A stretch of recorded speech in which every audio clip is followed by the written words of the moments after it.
So, just adding that very transparent, kind of just like a wisp of a cloud's amount, you just want to wrap it around the joint areas. And honestly, the thinner the better, because then it just blends so beautifully and easily in with everything else. I mean, it really is the most mesmerizing hobby, craft, sculpting, sort of a medium where you are sculpting, but it's just with fibers. It's just something, it's something very mesmerizing for me to do. Okay, so this is the basic shape for, well, at this point, we don't know what it is, right? It could be a cat, it could be a dog. It is gonna be a dog, believe it or not. And this is just the very basic shape, because I'm gonna have to go in and, see these little spots where I wrapped that light layer around. I just really hadn't attached it yet. You just wanna kind of go around, clean it up, still using a 36 gauge or even 38 gauge needle. You kind of get a feel for what needle is best for whatever stage you find yourself in with your creation, because you will be able to tell at a certain point if you are using your needle, it stops really shaping your piece and just is putting like kind of little dimples in it, and you don't want that to happen. So you do want to switch to your other needle, like a 40 gauge is what I like to use for the finishing work, but we're nowhere near finishing work right now. First, you just want to make sure you've got a general shape, which we do. But the dog, a beagle's gonna have like a longer snout and some ears, so we're gonna add those here pretty soon. But I just really want to show you what this beginning stage looks like, and not to be discouraged. This is not your final piece, so don't even worry about it. You just want to get it started. You want to get your proportions correct, just like if you were drawing, a pre-drawing for a painting. You just want to make sure you get the basic foundation right before you ever get granular and nuanced with the 40 gauge needle. So anyways, we're missing the color for the beagle and the ears and the snout. So I'm going to do that in the next section. Okay, so I think I'm going to be where I need to be with the size for the body here, but the head just isn't quite right yet. I mean, and I'm still going to add layers, some little light, fine layers and shaping to the body, but the head is still definitely not right. It's too round. A dog has the floppy ears and also that snout. So we're going to create the snout, but I don't want to just use this amount. I like my critters to have their heads kind of exaggerated a little bit larger. It's just cuteness factor. So I think the easiest way to add a snout is to just take about this amount of wool, just a pinch of an amount. If you're someone who likes to cook in the kitchen, then you know what I'm talking about. You don't really measure it, you just kind of add it in. And just like in cooking, when you are needle felting, you want to start with too little rather than too much, because you can't take away as easily. So actually it's a lot like cooking, a lot like it. There are some definite similarities, and you just want to attach the piece carefully. Don't poke yourself. Just, we're starting the snout kind of a shape, and you attach your pieces. Any large pieces you definitely want to attach them before you've needle felted them too tightly and specifically. At least I do. Other people might do it differently, but this is what I found that has worked. You just go around the base of your shape, wherever you're connecting it, and you go down through both layers. Once again, it looks like I'm going, bending the needle through this pad, but I'm not. You really just gotta go straight in and straight out, or else you'll snap your needle. I've done it before, but you just wanna be careful with these needles. Get a few, because they are a little bit fragile. It'll just surprise you when it finally does snap. So definitely don't stick it down in the pad and then do a dip with it, because it will snap it in two. And you'll be stuck with, well, hopefully not get stuck.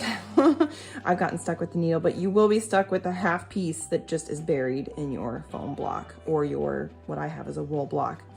So just try not to do it.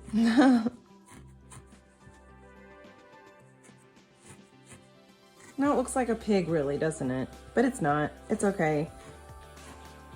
Don't get discouraged. Keep working with it. once you add like layers, so I'm gonna conjoin these joint areas together because it just looks kind of lumpy compared to this. I want the smoothness of this, really. So I'm gonna just take off a really, like that's too much even. I mean, just really tiny, for tiny joint areas like legs and a snout on the head, you just wanna start small. I'm gonna even go smaller. Okay, so like a rubber band amount.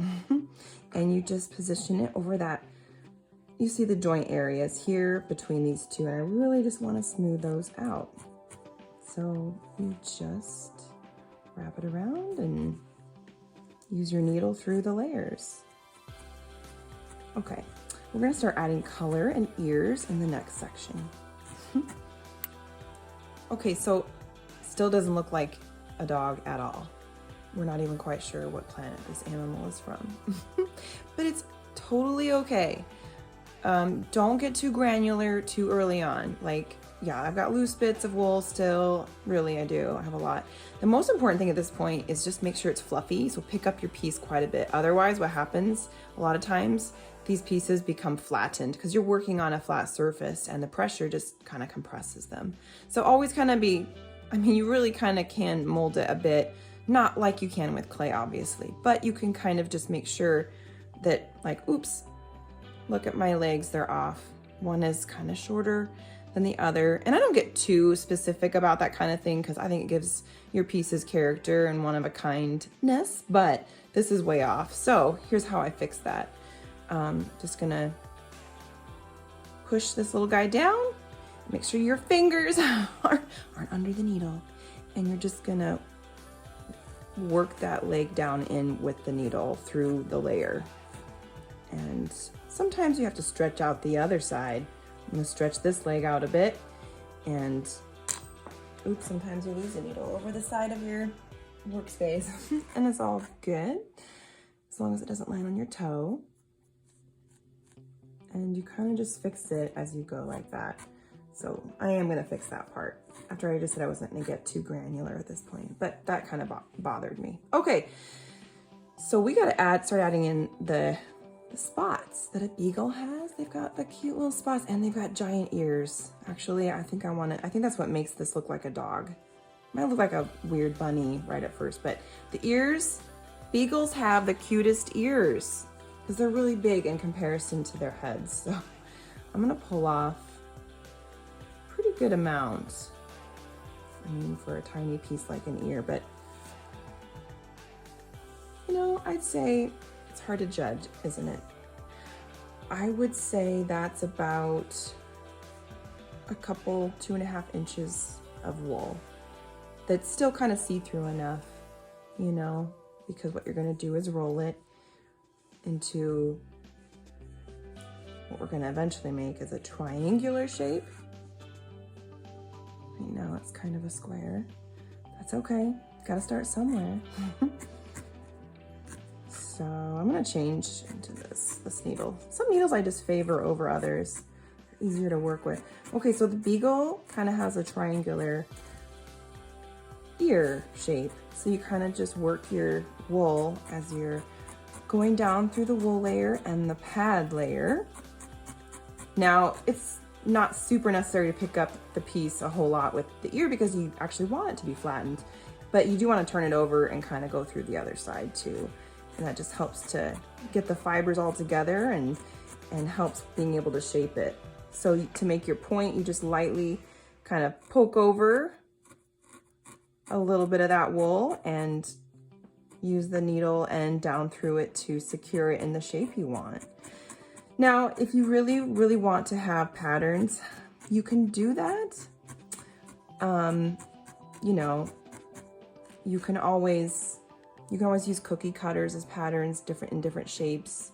You could cut out a paper shape. You can cut out paper shape patterns, and as you're working, you compare the shape of your pattern to the shape that you're making. So there are ways around it, but I would really say embrace freestyle, kind of, you know, really no pattern, just going with basic shapes and see what you create, because everybody's gonna have their own style and give their piece their own personality. And that's the real cool thing about needle felting, is that you really can truly, because there are real no set patterns, you can make anything you dream up. Anything at all.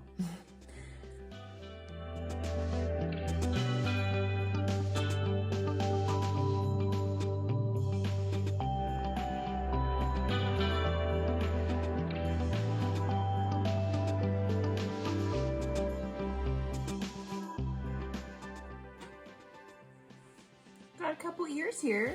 They're not quite done yet, but that's okay. You just connect them, much as we do the other things, just right straight down through. Now do keep in mind, when you go through a color like this, or really any color through white, it's gonna appear on the other side just a little bit. So in this case, it won't matter because the other ear will be here, but just so you know. And in that case, if you need to hide something, you just put that another little layer over, and sometimes you can like just snip it off if it pokes through, because you know, when you're using that needle, it's actually going down through all the fibers. So it does pick up some of the color below, but don't fret about it. It's all good.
Okay, so for the eyes, I like to start with double threading, extra strength, and then I go through kind of an inconspicuous spot.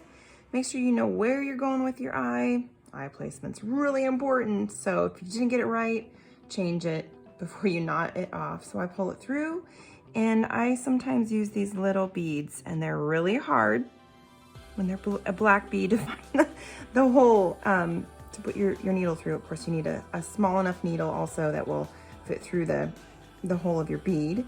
You go down straight through and come out kind of near where you first went in, and you want to have enough tail length to be able to tie that off.